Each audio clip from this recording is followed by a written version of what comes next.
Hello दोस्तों, welcome to transient classes. तो friends, आशा राखું છું તમે બધા મજામાં હશો, મસ્ત હશો। હવે જેટલા પણ વિદ્યાર્થી મિત્રોએ ડિપ્લોમા એન્જિનિયરિંગ ઇલેક્ટ્રિકલ એન્જિનિયરિંગ કરેલું છે એમના માટે ખૂબ સારા સમાચાર છે કે ટોટલ 200 જગ્યાની વેકન્સી અત્યારે બહાર પાડેલી છે જીપીએસએસબી ની અંદર, ગુજરાત પંચાયત સેવા સર્વિસ બોર્ડ, બરાબર।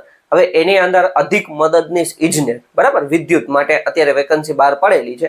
જો કે આપણને પહેલેથી આઈડિયા હતો કે ભાઈ આ પંચાયત વિભાગની અંદર આ ભરતી આવવાની છે, બરાબર। ઓલમોસ્ટ 1.5-2 વર્ષ પહેલા મેં વિડીયો બનાવેલો હતો કે ભાઈ આવી ભરતી આવશે, ઓકે। તો એની નોટિફિકેશન આજે આવી ગઈ છે। નોટિફિકેશન છે એ આપણા બધા જ વોટ્સઅપ ગ્રુપ, ટેલિગ્રામ ગ્રુપની અંદર મેં મોકલી દીધેલી છે। ન જોડાણો હોય તો ખાસ કોઈ પણ એક ટેલિગ્રામ અથવા વોટ્સઅપ ગ્રુપમાં જોડાઈ જાવ, જેથી પરીક્ષાને લગતી કાંઈ પણ માહિતી આવે તો તમને મળતી રહે, બરાબર।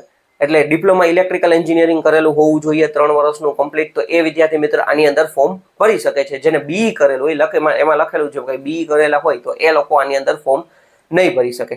પણ મેઇન વસ્તુ એ છે કે ભાઈ ટોટલ 200 જગ્યા છે ડિપ્લોમા એન્જિનિયરિંગના વિદ્યાર્થી મિત્ર માટે, ખૂબ સારામાં સારી ઓપોર્ચ્યુનિટી છે। આ વર્ષની આમ જોવા જઈને સૌથી મોટી ભરતી કહી શકાય કે ટોટલ 200 પોસ્ટ છે, 200 જગ્યા માટે અત્યારે વેકન્સી બહાર પડેલી છે, બરાબર। ફૂલ નોટિફિકેશનનો જે વિડીયો છે એ ટૂંક સમયમાં આપણી ચેનલ ઉપર આવી જશે। બાકી કંઈ પણ ક્વેશ્ચન હોય તમે કમેન્ટ કરી શકો છો, પર્સનલમાં મેસેજ કરી શકો છો। Thank you friends.